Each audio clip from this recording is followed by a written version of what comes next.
A motion by Helmut.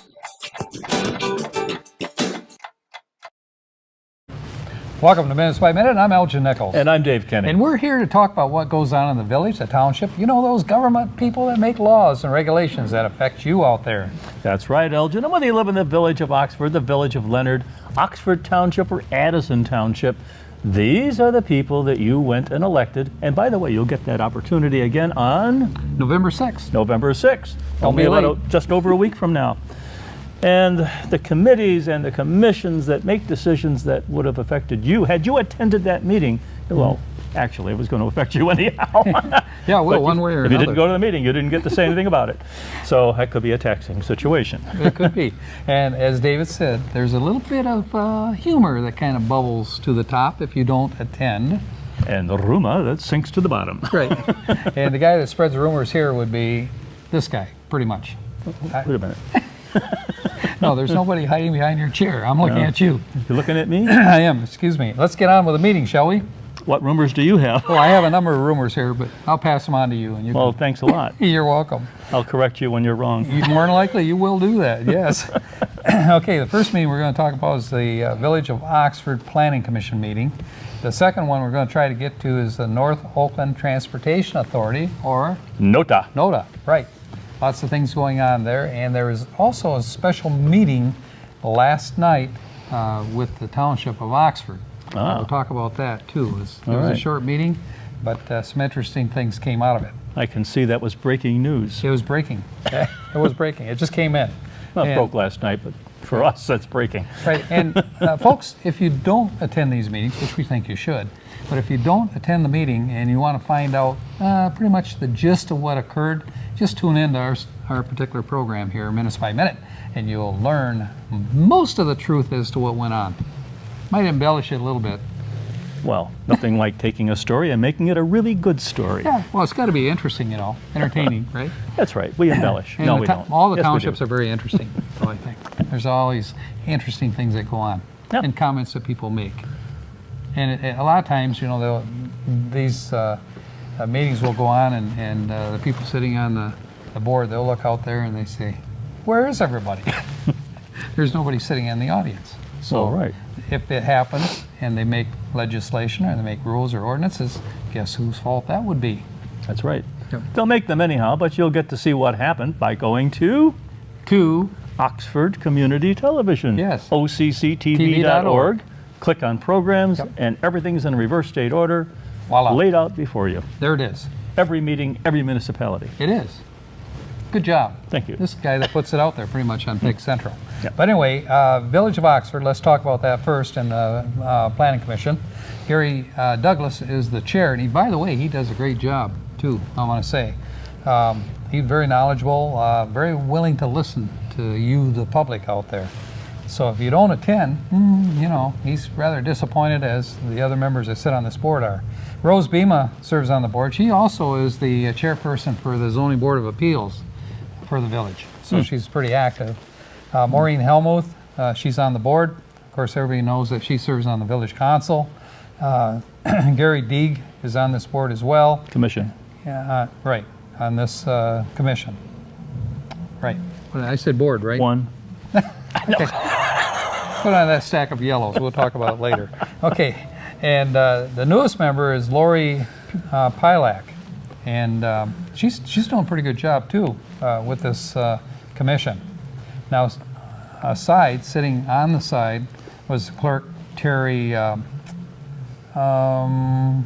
Nika, is her name. And Okay. she's a brand new clerk. Okay. But she's doing a great job as a clerk, and she was doing the secretarial work.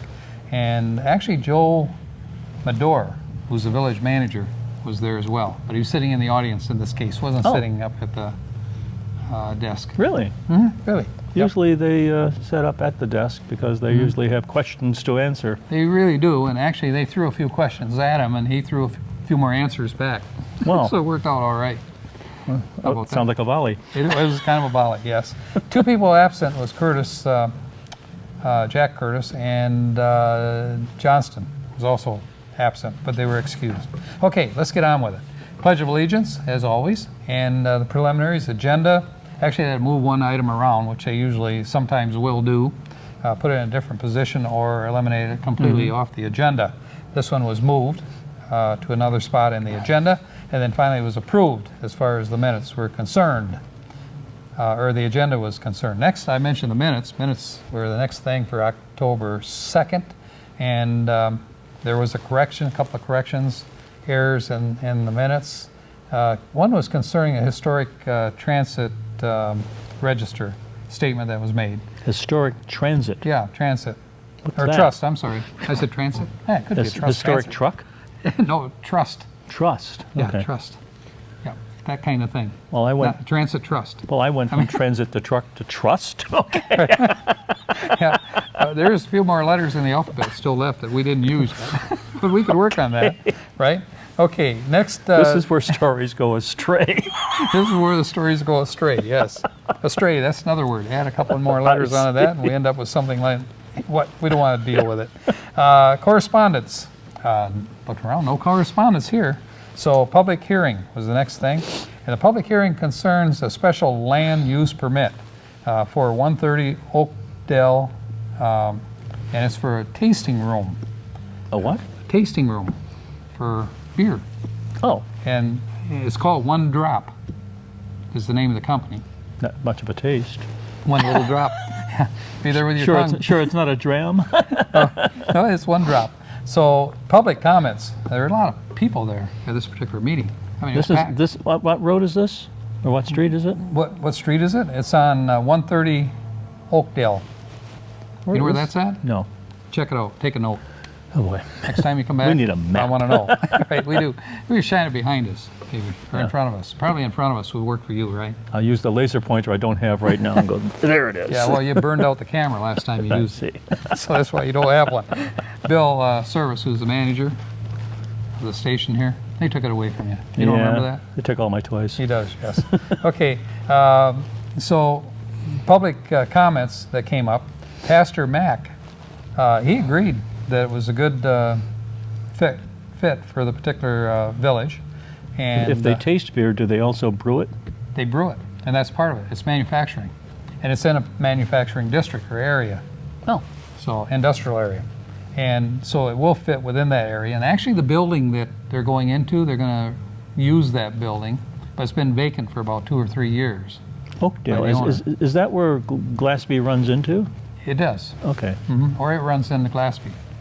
Depends which way you're driving. That's right. So anyway, the next person that spoke was Ryan Rossner.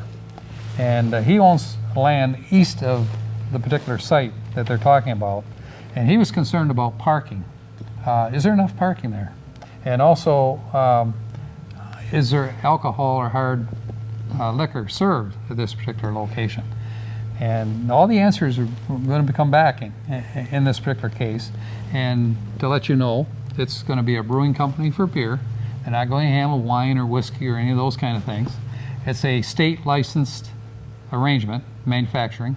Okay. So that's all determined by the Alcohol and Drug Administration, as far as the permit. But is it classified as a microbrewery? No. Well, not it could be because of the volume they're doing, but it's a manufacturer of beer, a brewery. And they hope to advance further and produce large volumes of this and sell it statewide, eventually nationwide, that kind of thing. Okay. But they're going to start out with a very small crew, and the small crew is going to be about 4 people in this business. Is there a problem with odor coming from a brewery? It only gives off steam. I don't think there's an odor problem. Not like you're doing processing beets, sugar beets, which there's a pretty nice smell coming off Well, I wouldn't sugar know. beet plant. Yeah. They have one in Bay City, and there's There's one up in Seaboing too, I think. there is, and they do have stacks that are they have cleaning devices in it that clean it before it enters the air. So actually, right now in Bay City, it's pretty clean air.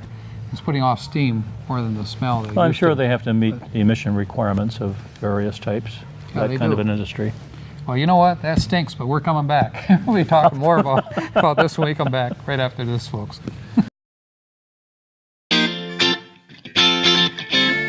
If you're interested in sponsoring a show for OCTV, please give us a call at 248-628-9658 and we'll air a promotional video for your local business.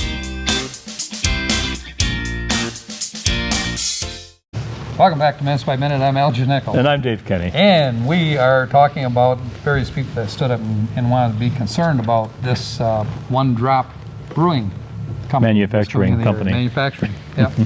But what they want to do is have a tasting room in there as well. And that's what the public was pretty much concerned with. There's a guy named Charles Hubbard, and he spoke his concern that he objected to the room. He said that special land use particularly would go with the property, which he's right, you know, and would never ending. And if something should happen to this brewery, it would continue to go on to the next owner. And Does so he was tasting very also concerned include with that. food? Tasting, no. There's not going to be any food served there. Only Just little beer. samples. Just beer samples. Beer samples. Yep. And there's an alley, and it was kind of funny because one of the people said, well, people are going to get in there, they're going to get drunk, and they're going to come out in the alley, and they're going to wander around. So you get that in your mind, you know, in your vision, that you have all these drunk people coming out of this tasting room. And he had this much beer? Right. And actually, this minister wouldn't approve it if that was the case, I'm sure. So anyway, it went off to the extreme, and then it Yeah. was pulled back in by the owner that said, no, we have no intentions of getting everybody inebriated before they Lord. leave. And as a matter of fact, consider it as a family type business is what This keeps up. We'll be Talk the about- beer capital of Michigan. yeah, we will be. And actually, the owner of this building, and actually subsidizing the financials to get this thing going, his company makes these brewing systems. Oh. These big drums and so forth. They're all And he said that- stainless steel and yeah. everything, yeah. And he said that they supplied virtually everyone downtown that you see right now. They have breweries. And they do statewide, nationwide, that kind of thing. And there's one less of those. Yes. So anyway, that's a very interesting thing that what's happening down there with this brewery. And there's a lot of people that stood up and they said they either were pro or con to it. A number of people said, yeah, they were fine, that it's a business that could fit in there very well. There's a building that's sitting there vacant and has for years. That's, you know, it brings a good tax base back, you know, to the village, and provides another avenue for business where somebody can expand even further, you know, within the. Are they within the taking village. over another building, or are they starting original? They're taking a building that's vacant right now. Okay, It's roughly a 3,000 square foot building. that's a pretty good size. Yeah, it is. And I think out of that 3,000 square feet, they're looking at maybe 1,000 square feet for the tasting room. That's what Okay. it comes down to. So after all was said and done, everybody had their input to this thing. The consultant, his name is Mario, and he's with McKenna and Associates. He said that there's 10 standards required, you know, in order to approve this thing. And he said, and they meet all the criteria of those standards.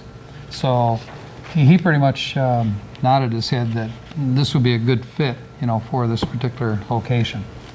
What happened then? There was continued questions about parking, and the owner of this business, he said there would be 22 parking spaces, should be no problem.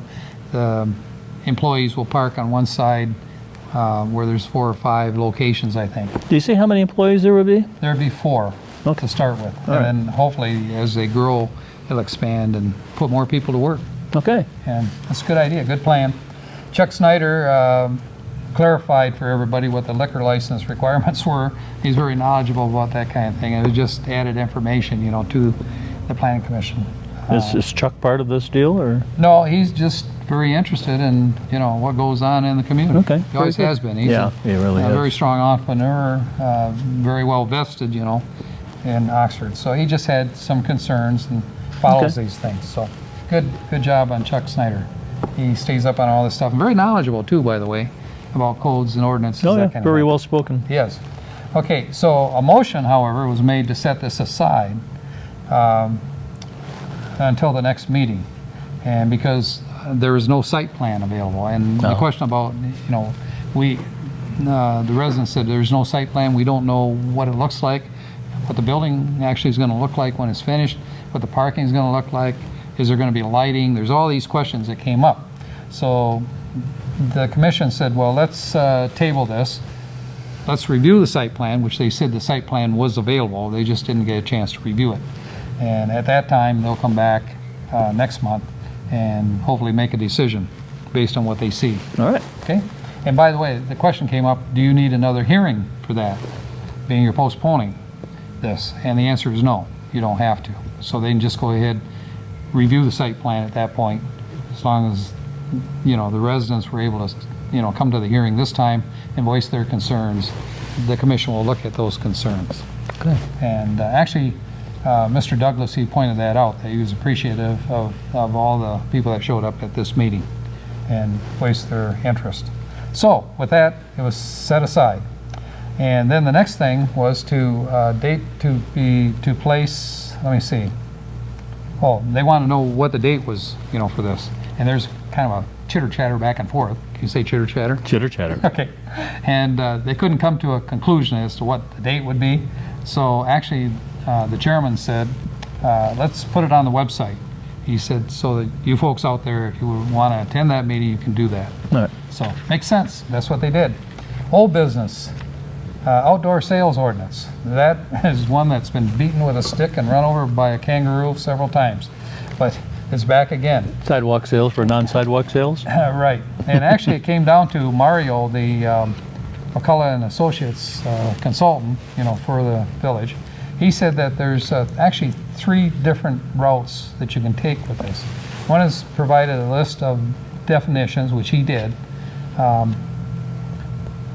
for outside businesses. He made a whole list of what would qualify and what would not. Open air business, he said that you would need a special use permit for that. And he said also an outdoor display sales permit would be the next one, which would apply, he said, to the C1, C2 district transition. And he said that would fit very nicely. Does that also apply to outside eating areas? It would, but see, it would be specific in terms of definition. Correct. And so it would either fall into the C1 requirements. Right. I was for the thinking outdoor initially mainly of display retail, but sales. you know, Yeah. but yeah. And let me see, what else did he do? Okay, he said that would also encompass things like Christmas trees and things like that. Be one of those temporary things. And actually, Pete Schultz, who's the chairperson for DDA, he stood up and he said the DDA would like to recommend that you go to the 1-year permit, because they were talking about a 6-month permit, that kind of thing. And once the permit is issued, it could actually be controlled by the village manager, which then takes away all the, I would say crap, all the requirements, you know, to go back, you know, and get it all reviewed again and approved. Right, right. So that's kind of what the thinking was here on Pete Schultz's side and the DDA considerations for this thing. And with that, we'll talk more when we come back right after this.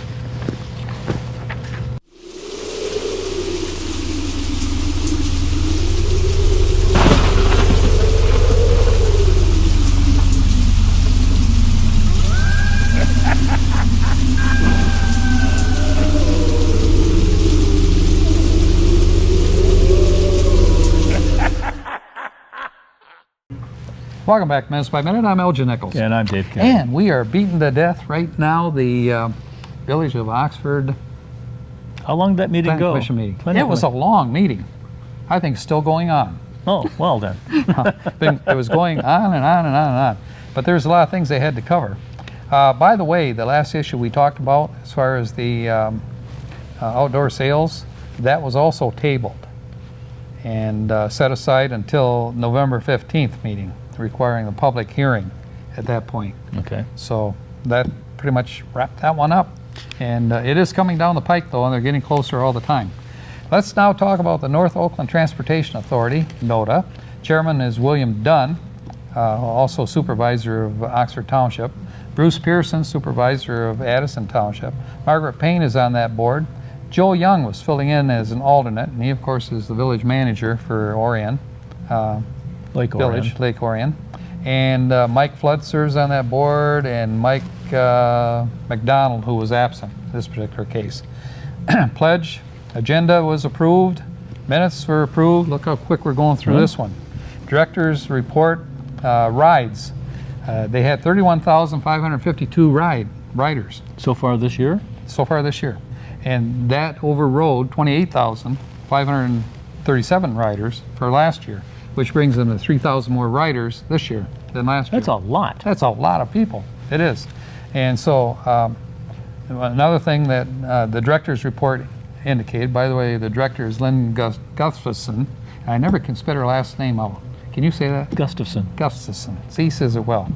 Dutch. Is it? I don't know. Take a yellow note. Could be Swedish. Oh no, but she's very knowledgeable, I can tell you that. Okay, so she also said that they're going to be getting new software for dispatch system. Grants. She's been very active writing grants out there. One of them is for a $147,000 grant, for operational grant. There's actually 3 of them that she has produced. One is also for $114,500. But anyway, all these grants, she said, should be approved, hopefully, by the end of next year. So anyway, she's very active in keeping that going. She's also provided other grants in the past. So she's very active. Next meeting is going to be at the Oxford Township. And public comment to this, there was no public comment. They said, what's the bills? We haven't paid our bills yet. No. And the bills are $23,237.23. Get your checkbook out. They could Thanks. use the help. Petty cash. Actually, they're setting pretty solid. Okay. They're in good Very shape. good. Yep. Lynn does a great job for them. Let me see. A motion was made to receive and file the financial reports. And let me see, appointment of officers. That was kind of a kind of interesting potpourri. Bill Dunn was pushed into that. Nominated for that position. Does their cycle go from I think every year. January to January, or I'm not exactly sure. or Take a note. when does their budget go? Yes. Oh, You don't have to no, check with Lynn what's their on that. fiscal year? I don't know. Take another note. Put on that large stack of yellow she have over there. But can't Funny, put all it my on the bottom questions are like met we with used to do. take a note. Take a note. Right. Well, those are expert answers that you're looking for, and I'm not an expert because I'm not Oh, come the on. accountant. Now, you're the person with the numbers, so I would think that you would know all this stuff. I was looking for one. Okay. How about I don't know? We'd have to check with them, find out. I But see. anyway, they've got a couple of positions that are still open yet, on this board. I do know for sure that William Dunn, will be the chairman again next year. So other than that, I don't know any more beyond this. All So right. Hopefully with your yellow notes, we'll bring that up next time we do My minutes by yellowed minute. notes. We could do that. And let me see. They received and filed the rider reports, which we already discussed. And one more thing I want to talk about in the meeting that they had with the Township Trustee Board, which they had a special meeting on October 25th. And what they discussed was the Charter Township Senate bills, the Senate bills for That's the state 637, the Senate bill. state Senate bill, for number 637 and 834 concerning PEG fees and charter fees. And franchise fees. Franchise fees, yep. Can you tell me more? Well, there could be, by the nature of those bills, they could have a severe impact on the franchise fees that are our lifeblood. Hey, you can see it dripping And over the could side here. directly impact the operation of the station and any other public station in the state of Michigan. That's true. I did talk to a station up in Bay City, and I believe Midland also are concerned about this, and they've contacted their legislators. But what they need in order to do this and get the point across to your legislators out there in Lansing is a resolution from each of the townships. Now, I want to point out here also that the county road commission have filed a resolution as well to the state. The road commission. Yep. Well, For there's Oakland something County. to do with right-of-way too. It has a lot to do with right-of-way. That's right. Uh, That's where those those little refrigerator-sized boxes on poles will come in. Right, and they can put those little refrigerators on top of these poles and not pay permit fees, to the county, Or ask your permission. or ask your permission. As a matter of fact, they might put them right across your yard into the neighbor's yard with an extension cord. Who knows? And they won't even keep the milk cold. That could be a problem. But anyway, when these resolutions came forward, Terry Stiles, the executive director producer here, was at the board meeting, and she presented a case before the board, and when it was all said and done, they took a vote on it, and it was unanimously agreed that a resolution would go to the state of Michigan that we oppose, the township opposes this particular 637 bill and 894 bill. Okay. Right. Much So- to the benefit of the cable networks. That's true, and we'll have to see what happens. But again, don't forget to vote on November 6th. Very, very important. That's right. Well, we do have some meetings. We do. Okay. What would they be? Strangely enough, almost all the same. Oh no. Are they all tabled meetings? Well, or- no, on 11/5, we at 7 o'clock, the Oxford Township Zoning Board of Appeals, Oh yeah. and at 7 o'clock that same day, the Village of Oxford Zoning Board of Appeals. Another one. Okay. Oh, and on 10/8, I'm on the that one. Addison Township at 6 o'clock. Addison Township is Zoning Board of Appeals. Another one. And at 7 o'clock, the Oxford Township on 10/8 Planning Commission. And don't forget 10/6, that's when You get to vote. you get to And vote. you get to have your say as to what's And going if you on. haven't filled out your absentee ballot yet, don't use one of these, a Sharpie. I found that out yesterday. Yeah. Why would you not want to use it? Because they have very good ink flow and will go right through the paper. They're bleeders. They're bleeders. All right. Well, Even though the little picture on the instruction of your ballot might look exactly like this. yeah, I don't get that, why they did that. And then not tell you not to use it. Well, Well, yeah, can who we- knows? Who knows? Politicians, they do what they can do. Yep. Okay, I'm Elgin Nichols. And I'm Dave Kinney. Catch you next time right here on Minutes by Minute. See you then.